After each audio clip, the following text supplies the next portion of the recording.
About 1,000 stars are visible to the naked eye during a dark night on planet Earth. While the glistening display may impress us, there are places in the galaxy where the view would blow us away.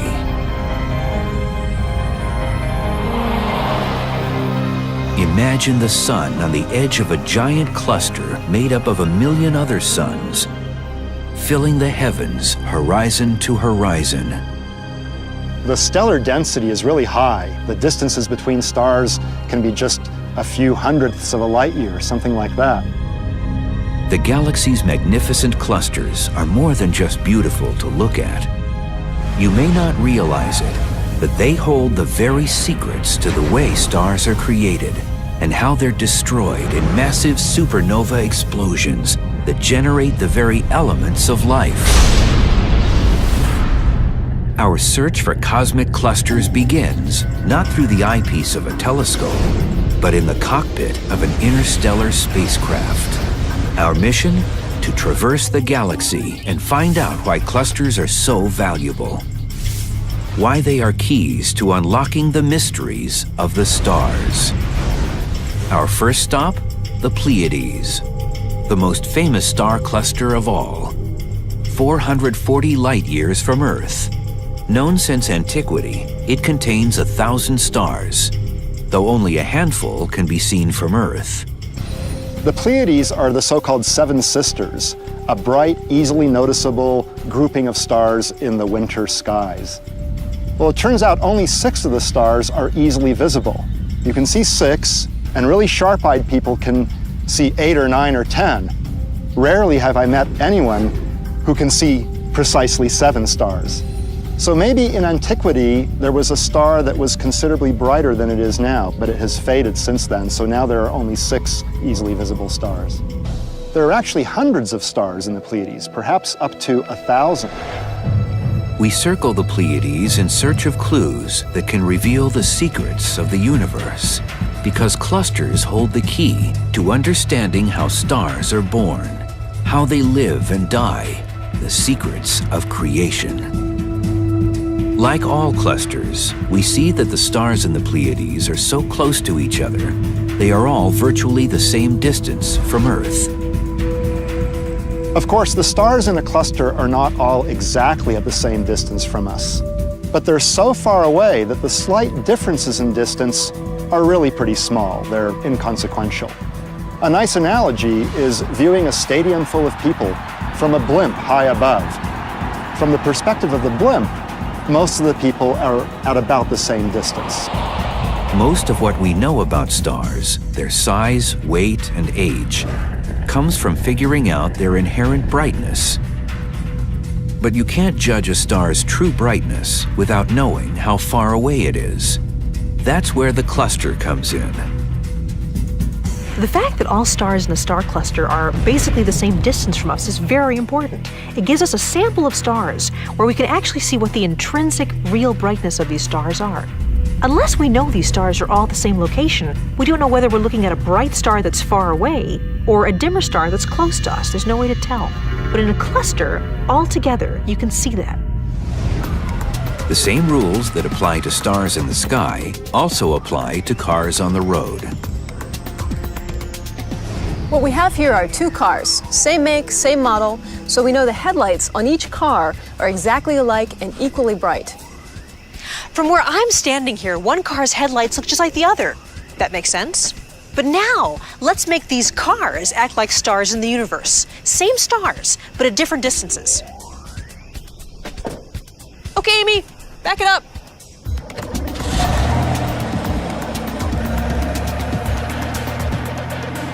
Look at these headlights now. The ones over there are much dimmer than the ones here, even though we know they're the same. This is the inverse square law. If that car is twice as far away, then the headlights are 4 times dimmer. If it's 4 times farther away, the headlights are 16 times dimmer, and so on as far as you care to go. But sometimes a light that appears to be dimmer actually is. This flashlight and the headlights are just like stars in a star cluster. The flashlight next to the headlight looks dimmer, and that's because it is dimmer, not because it's farther away. A dim star next to a bright star in a cluster looks dimmer because the star itself is dimmer, not because it's farther away. Up close, we see the Pleiades has a mix of bright stars and dim stars. And it's this very variety of different stars in a cluster, all in the same place, that solves the puzzle of stellar evolution. Star clusters really allowed us to get a handle on how stars go through their lives, how they live and die. Think of it this way. If an alien wanted to learn how humans live and die, but they could only watch us for 30 seconds, they flew by Earth, and they took pictures of millions of humans. Even though they couldn't watch a single human live and die, as a group they could piece together our story. They looked at some babies, they looked at older people. A star cluster is just that. It's a single snapshot in time, but there are stars at every different part of their lives, and that was the tool astronomers needed to piece together what a stellar lifetime is like. We know that the biggest, brightest stars are the most dangerous, so we keep our distance. These are the live hard, die young stars of the universe. Those that expand to giant size before going supernova. The dangers lurk even in clusters with appealing names, like the Jewel Box. But the next stop on our journey is a place in the sky very familiar to people in the Northern Hemisphere. We are 80 light years from Earth, approaching the closest cluster to our planet, the Ursa Major Moving Group. As we bring our starship around, we see 5 of the central stars in Ursa Major form what we know as the Big Dipper. People noticed that they actually move across the sky together. With most constellations, the stars, even though they look like they're part of the same constellation, they're actually completely unrelated to each other. They have nothing to do with each other gravitationally. However, the stars in the Ursa Major Moving Group actually formed at the same time and are part of the same moving group. In time, the movement will change the appearance of the familiar pattern of stars. We're visiting Ursa Major to explore another cluster question. Why are some more spread out than others? Irregular in shape and scattered in appearance, they're called open clusters. An open star cluster is a relatively loosely bound aggregation of stars. They form in the spiral arms of a spiral galaxy, and then they gradually move away, and then they disperse. Scientists believe virtually all stars are born in clusters. But as time goes on, the stars in open clusters get scattered apart by the gravity of other passing stars. That means most clusters are young, because otherwise, their stars would no longer be in clusters. A star cluster is kind of like this pile of confetti on my hand. Gravity gradually pulls the stars away and disperses the cluster. Well, I can blow on this pile of confetti and disperse the pile. Let's do it. Now, if this were a star cluster instead of a pile of confetti, then gravity would be the agent that gradually pulls the stars away, dispersing the cluster over time until there's little, if anything, left. As explorers, these young clusters are important to us. With a lot of stars in one place, it's as if we can take a poll and figure out how common or rare different kinds of stars are in the galaxy. In most clusters, we see quickly that there are a few very big bright stars, maybe a larger number of ordinary stars like our Sun, and lots of small dim stars barely visible in the crowd. But how crowded are they really? Stars in clusters are many billions of miles apart. But when we add up their distances in our Starship computer, we find they're much closer together than we're used to at home. The density of stars in the Sun's neighborhood is little more than 1 star for every 50 cubic light years. In a typical open cluster, there would be 500 stars in the same space. We were once in an open cluster, but we've been around the galaxy so many times now that our sister stars may be all the way on the other side of the Milky Way. What would it have been like for the Sun when it was part of a cluster? To find out, we file a flight plan for a place where stars are forming in a cluster right now. We're headed 1,500 light years from Earth to the Orion Nebula, which looks like a fuzzy star in Orion's sword. Up close, though, it's a spectacular light show. The Orion Nebula is one of the great stellar nurseries that we know of. It's forming stars right now. And if you were to fly through the Orion Nebula, you would see a whole bunch of stars, but near the middle, there are 4 particularly bright stars. They form a configuration called the trapezium. And if you were to fly past these stars, you would see these 4 newly formed, brilliant stars and a whole bunch of little guys all floating around. It would be a wonderful journey. We head toward the trapezium stars, the 4 brightest in a cluster that's a hectic laboratory of star formation. Thousands of other stars have formed or are in the process of forming. But as it's happening, scientists believe the cluster is imposing a kind of birth control on the whole cycle. Only about 10% of the mass of a cloud which will form stars actually becomes stars. So why is it that so little of the matter in a cloud actually turns into stars? What we've come to believe now is that there may be a feedback process. So once you form stars, they feed back on the cloud, acting like a thermostat and actually limiting the amount of star formation that can form. In the trapezium cluster, you've got those 4 massive stars that are producing enormous amount of ultraviolet radiation, as well as winds that stream into the surrounding area, and they will affect the gas that wants to form stars. So even though you have another 1,000 stars forming around the trapezium, the star formation rate in that area is being affected by the ultraviolet radiation and the winds from those massive stars.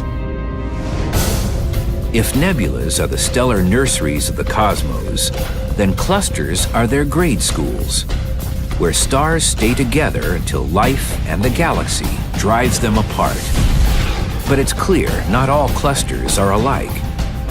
We're due now to encounter clusters that make up some of the most extreme environments in the entire galaxy, where stars are so massive they are on the verge of blasting themselves into oblivion. When it comes to star clusters, one of the first things most people want to know is, what's the biggest? Which ones really stand out? It's no different than looking at a big city. You want to know about its tallest buildings, its most distinctive landmarks. If there's an Empire State Building of star clusters, we'd have to travel 10,000 light years to find it. It's called Westerlund 1, a supercluster with a total mass 100,000 times our Sun. Westerlund 1 right now holds the world's record for the biggest known young cluster. It has about 100,000 stars, and what's really odd is for a long time we didn't even know it was that massive. Astronomers have known about Westerlund 1 for a long time, but only about 5 years ago did we first get a glimpse of all the stars in the cluster, because that's when we had infrared detectors that could peer through the dust in the galaxy that's situated between the Earth and the cluster. Recent advances in infrared astronomy revealed a space only 6 light years across, packed with a thick population of stars. The biggest and brightest are galactic freaks, supergiant stars, in a range of sizes and colors from blue to red and even yellow. The blue supergiant phase and the yellow and red supergiant phase represent phases during the lifetime of a massive star. They start blue, they become red. In some cases, they go back and forth between blue and red as the outer layers are lifted and we see deeper to the hotter material. In between the red and the blue phases, they're yellow, and so we call them yellow supergiants. The Sun, which so often is called an ordinary star, is tiny when compared to supergiants of any color. Suppose our Sun, which is over 100 times the diameter of the Earth, were scaled down to the size of this little yellow pinhead here, less than 1/8 of an inch in diameter. So we're really scaling down the sun a lot. In that case, the largest stars, the red supergiants, would be about the size of this telescope dome behind me. They're huge compared with the sun, and yet the sun itself is already huge compared with the Earth. Supergiant stars, whether blue, yellow, or red, are collectively called evolved massive stars.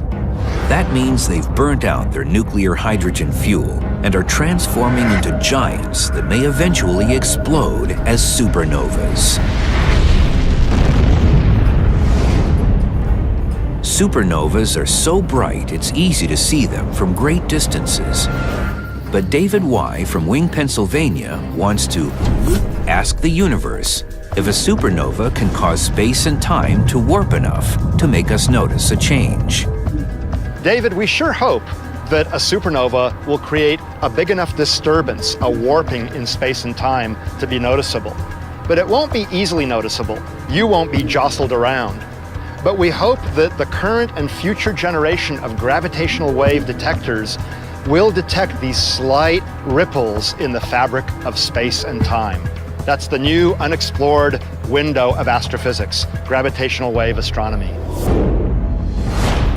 Our own sun will evolve into a red giant. It will expand enough to engulf Earth's orbit, but it won't reach the size of Jupiter's orbit like supergiants, and it won't explode in a supernova. Having supergiants in a cluster gives us clues to the cluster's age. Now, those incredibly massive stars are important because they have very short lives. They only live for maybe 5 or 6 million years. So if you see a star, a massive star that's evolved, it's near the end of its life, you know that the cluster can't be more than 5 or 6 million years old, because if it were, that massive star would already have blown up. To date, astronomers have discovered only a handful of these extremely massive clusters. And like Westerland 1, all of them were virtually unknown until very recently. Just to express how ignorant we are, realize that only 10 years ago, we didn't know about any of these massive clusters. Every young cluster we knew about more than 10 years ago all had less than 10,000 stars. We know of thousands of those kinds of smaller clusters. Right now, we only know of a dozen of the massive clusters. Because our galaxy is so filled with dust, most star clusters discovered so far exist in an area surrounding our particular place in the Milky Way. We can see barely as far as the center of the galaxy. But as technology improves, our view will extend further and further into the more distant spiral arms. Westerland 1 won't be the most massive young cluster known for a long time. We're still discovering these other clusters all the time. A few superclusters are near the galactic core, where the gravitational tides of the Milky Way's giant black hole may rip them apart in just a few million years. For now, though, their massive bright stars are being studied intensely. Our next stop is the quintuplet cluster, a massive 4-million-year-old cluster named for 5 supergiants dominating its center. It is also home to the Pistol Star, one of the brightest stars in the entire galaxy. The cluster has 5 mysterious supergiants whose secrets are shrouded by red dust clouds. In 2006, puzzled scientists tried to get a closer look at them.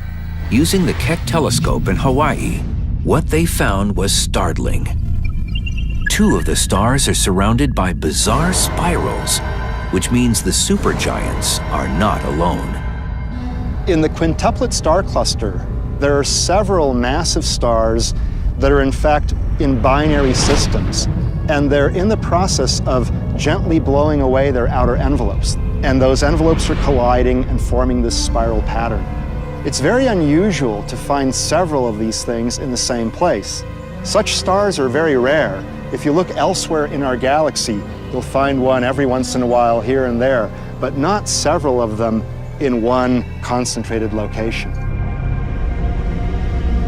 It's only a matter of time before these and any of 100 other supermassive stars light up the cluster with supernova explosions. blowing away their own planets and wiping out any civilizations on neighboring worlds with deadly radiation. Similar dangers lurk inside another cluster close to the galactic center. It's called the Arches Cluster, 25,000 light-years from Earth and just 100 light-years from the Milky Way's core. The Arches Cluster was the first young massive cluster discovered in the galaxy. It is the densest young cluster in the galaxy. Our own sun's neighborhood is practically empty compared to the Arches Cluster. In the 50 cubic light-years around the sun, the only neighbor is the Alpha Centauri system. If we were in the Arches Cluster, the stars are so tightly packed, this same space would contain more than 1 million stars, lighting up the sky of any planet both night and day. If we lived on a planet surrounding a star in the Arches Cluster or a cluster that's similarly dense, we would see thousands of stars in the night sky. In fact, some of those stars would be so bright that they would individually be much brighter than the full moon. The night sky would be very bright. It would be comparable to the light level in an office during the day. The Arches Cluster is a major landmark in our galaxy because it was used by scientists to figure out just how big a star can get.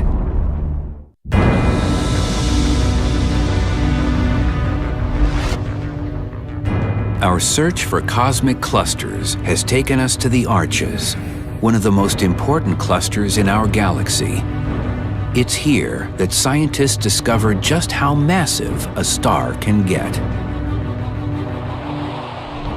That seems like a simple question, but we didn't know up until a few years ago how massive a star could actually be. The Arches had everything scientists needed to answer this question. First, in such a big cluster, there were surely many massive stars to study. Second, at roughly 2.5 million years old, the cluster was young enough that its massive stars wouldn't have exploded yet. So the biggest star in the cluster would probably be a good guide for how massive stars can get in the wider universe. What we saw in the Arches is a collection of many, many low-mass stars, not so many, maybe hundreds of medium-sized stars, and then a dozen or so very massive stars with 130 times the mass of the sun in them. Beyond that, we saw nothing. It was like falling off a cliff. If stars more massive than about 130 solar masses can form and live, then they would have been there in the Arches. So apparently, nature has placed a limit on the maximum mass of a star. It's probably somewhere between 130 and 150 solar masses. As we travel away from the very young Arches Cluster, we chart a course for a very different part of the galaxy. Out in the Milky Way's quiet suburbs are its senior citizens, the globular clusters. A globular cluster sounds so wonderful. It's one of my favorite words, a glob, and that's exactly what it is. Often up to 1 million stars in a tight, large cluster. These things are really mysterious because they seem to be very old, some of the oldest stars in the galaxy. In fact, some of the stars are so old, they're practically as old as the universe itself. Though they are visually stunning, it's the age of the globular clusters that makes them so exciting. Since they are nearly as old as the universe itself, they raise the question of the galaxy's age. Is the Milky Way as ancient as the universe itself? We have good evidence that the universe is about 13.7 billion years old. Given that the oldest globular clusters are about 13 billion years old, this means that they formed within the first billion years after the Big Bang. This essentially marks the birth of our galaxy, and we think other galaxies as well, in many cases, were formed within the first billion years after the birth of the universe. Scientists don't know how globular clusters form. It's one of today's enduring mysteries of astronomy. Because they are found in other galaxies too, it may have something to do with galaxy formation itself. Because we see that individual stars and globular clusters are very old, in some cases being dated to 13 billion years old, We know that the globulars are that old, and we know that they were formed right at the time when the galaxy was forming. It's still unclear whether the system formed first and then the galaxy condensed out of the remaining molecular cloud, or if they condensed and collapsed and formed at the same time. Finding globular clusters takes us outside the chaotic disk of the galaxy, where most of the stars reside, and to a place called the galactic halo. The halo of our Milky Way galaxy is a vast, roughly spherically shaped distribution of stars that's around, it envelops the disk of our spiral galaxy. It's where the globular clusters live. There are about 160 globular clusters now known, but it's believed there were once many more of them. Their presence in the halo, outside the influence of the galactic disk, may figure into the way they keep their spherical form. It may be that any globulars near the disk dissipated long ago. But there's at least one cluster out in the halo that's in danger of being ripped apart. A cluster that has lost 80% of the stars it had when it was first formed. We set our course for globular cluster M12 to get an up-close view of the devastation. M12, instead of orbiting outside of our galaxy or going through the outer edges, actually passed close to the center of our galaxy. And when it did that, the gravitational interaction with all the other stars inside the Milky Way was strong enough to pull off some of the low-mass stars inside the cluster. So what's happening is that M12 is slowly losing its lowest mass stars with every successive passage through our galaxy.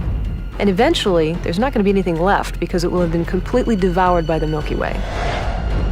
For now, most globular clusters remain very crowded. 60,000 times as dense in stars as our own galactic neighborhood. But because the clusters are old, any massive bright stars they once had have long since burned out. The globular cluster sky would be crowded, but its glow would remain subtle. If we were on a planet around a star in a globular cluster, we would see thousands of stars, but the average illumination at night would be comparable to the illumination you'd experience in a room with some candles lit up.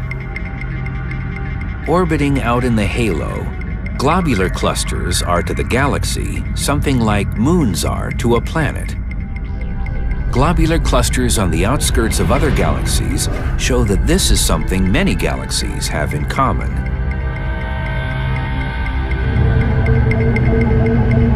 Now, our route through space takes us far outside our own galaxy. 60 million light years away to a massive elliptical galaxy called M87 that looks something like a globular cluster itself. Most of the fuzzy dots in this photo from the Hubble Space Telescope are globular clusters orbiting M87. The giant galaxy has 15,000 of them. But M87 represents the upper end of the clustering phenomenon. It sits at the core of a cluster, not of stars, but of galaxies, where our starship now travels to witness the violence of giant star systems colliding at speeds of 1,000,000 miles an hour.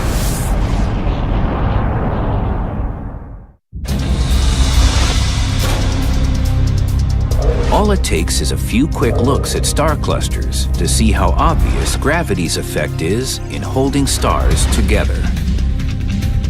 Gravity is like the sculptor of the universe. It influences large regions around it. So it can cause galaxies to cluster together just like stars cluster together, but on a much, much bigger scale, on scales of millions of light years. That's fantastic. It's a process that begins right in our own astronomical backyard, where our spaceship prepares to fly outside the galaxy. The Milky Way is a largish but relatively typical spiral galaxy, and we're located in a small galaxy group, which is a very typical kind of environment for material to be located in the universe. Only about 5% of galaxies are located in rich clusters, but more than half of them are located in small groups of galaxies. Our galaxy's home cluster is called the local group.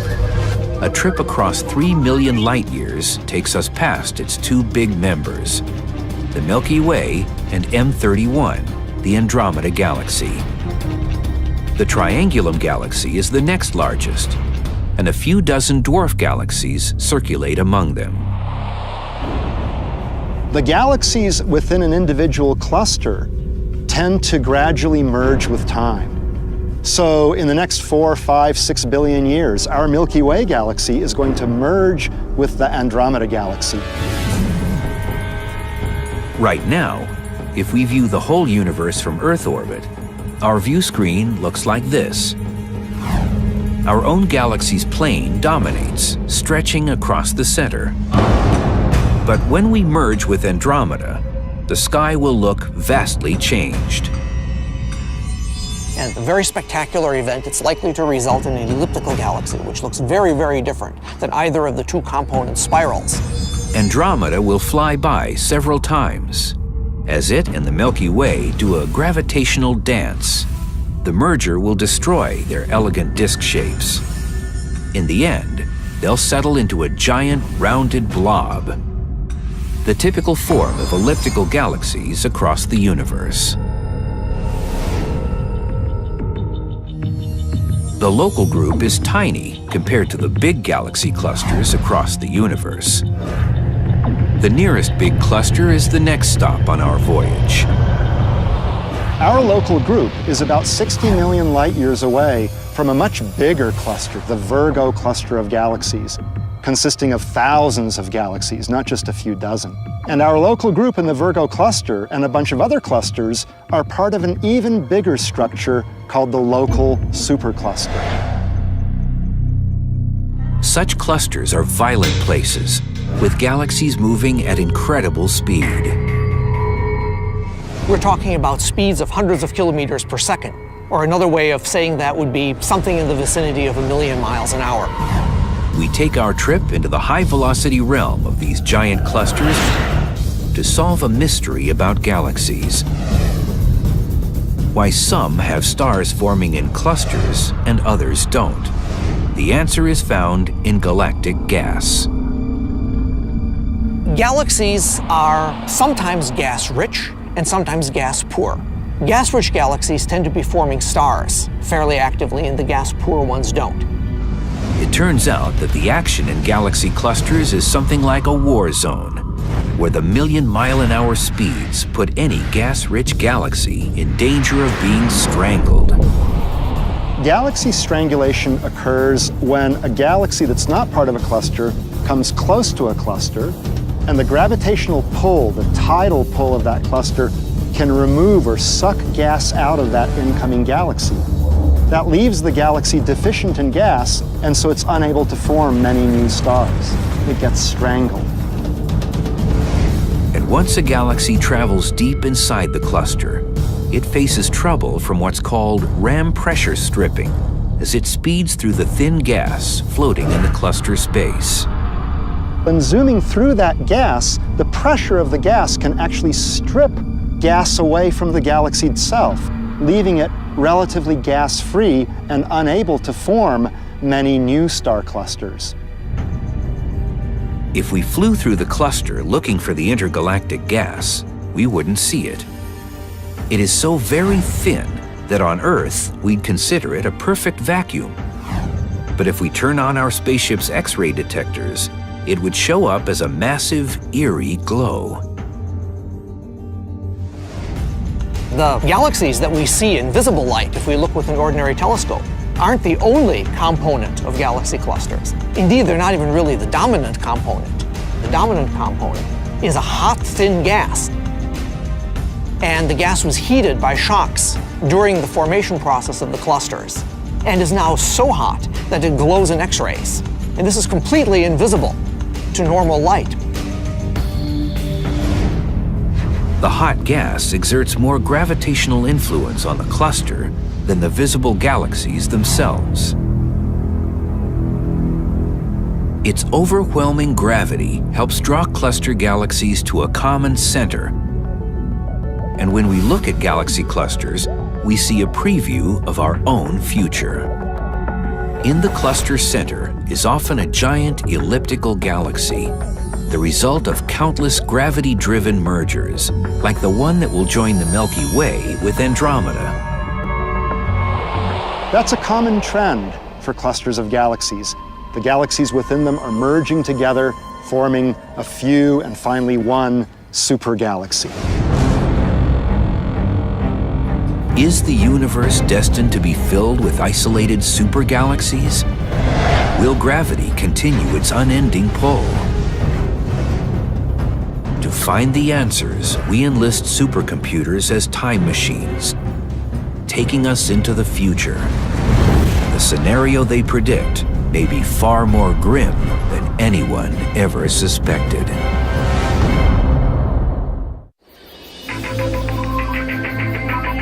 The world's greatest telescopes and satellite observatories routinely serve up awesome pictures of cosmic clusters.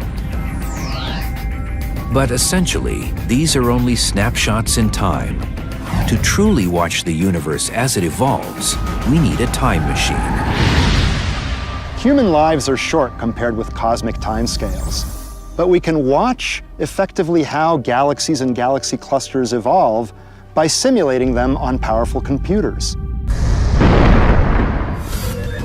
The supercomputer turns our starship into a time machine for the next leg of our mission, to find out how the universe evolved and where it's going to end up.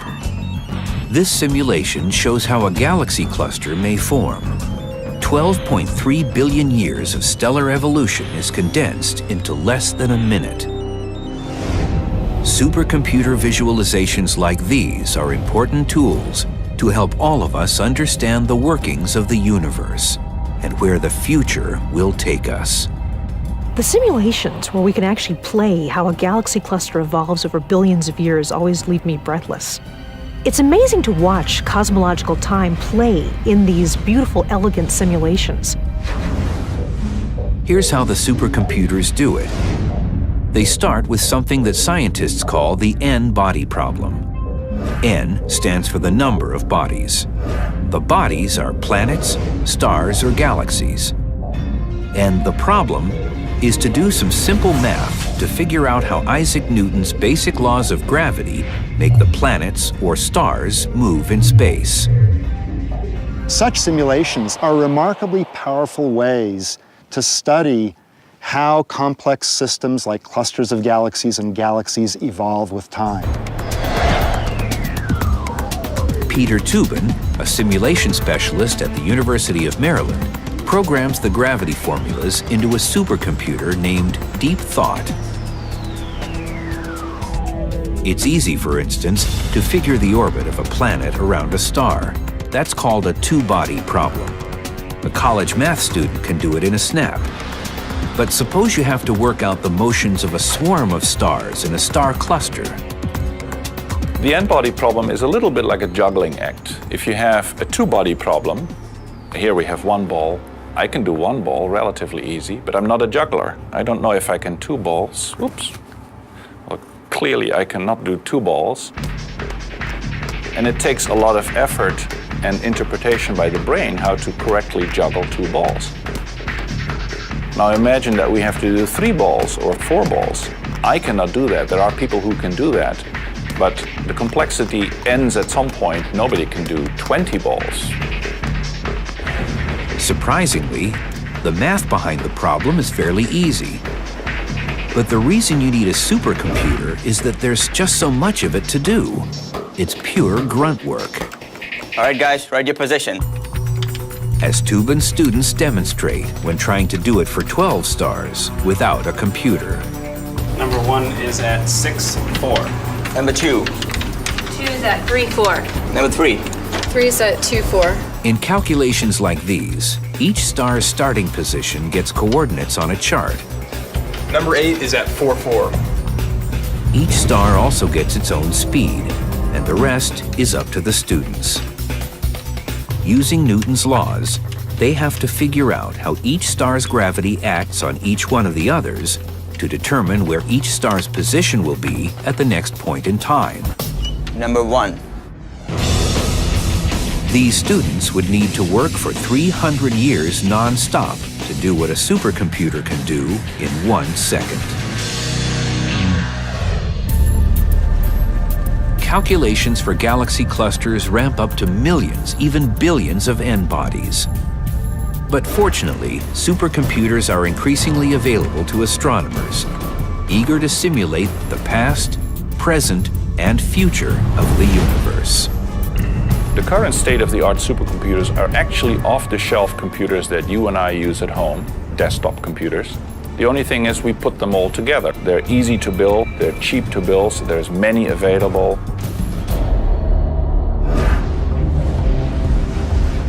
Among the most complex of the current simulations is the Millennium Run in Europe, where 10 billion galaxies were manipulated in a supercomputer running continuously for 28 days, utilizing 343,000 processor hours. One result is a remarkable 3D fly-through across 2.4 billion light-years of space, showing hundreds of millions of galaxies clumped together in clusters along vast strands of dark matter. Using supercomputers, scientists not only study the past, but they can predict the future of the universe. I think it's amazingly cool that we can actually take what we know about the present-day conditions in the universe, and we can basically use these computer simulations to play time forward. We can use this to extrapolate what's going to happen to us in the end. This simulation starts with the quantum foam left over from the Big Bang and flies us through 13 billion years as it all condenses into the galaxy clusters and superclusters along the network of filaments and voids, like those we can detect today. This is the cosmic clustering phenomenon, driven by gravity to its greatest extreme. But gravity's pull is counterbalanced by the mysterious dark energy that is driving the galaxy clusters of the universe apart. About a decade ago, astronomers discovered that the universe is not just expanding. In fact, its expansion is accelerating with time. Gravity will keep galaxy clusters together only on a local level. Our local galaxy group will coalesce into one super galaxy, but all other galaxies in the universe will race away from us. 100 billion years from now, this corner of space will be left virtually in the dark. As soon as the distant galaxies around us will expand away and reach the speed of light, even light from them will never be able to reach us anymore. And so these galaxies will expand into vast regions of space and disappear from view. Our galaxy will be an island embedded in darkness. Clouds of gas will continue to form into star clusters nearby, but astronomers of the future will see nothing in the sky beyond the borders of our own galaxy. Unless the work of today's cosmologists is preserved, there will be no clues to tell them that there was once a Big Bang and a cosmic expansion. Nothing to let them know of the vast existence beyond, the place we know today as the universe.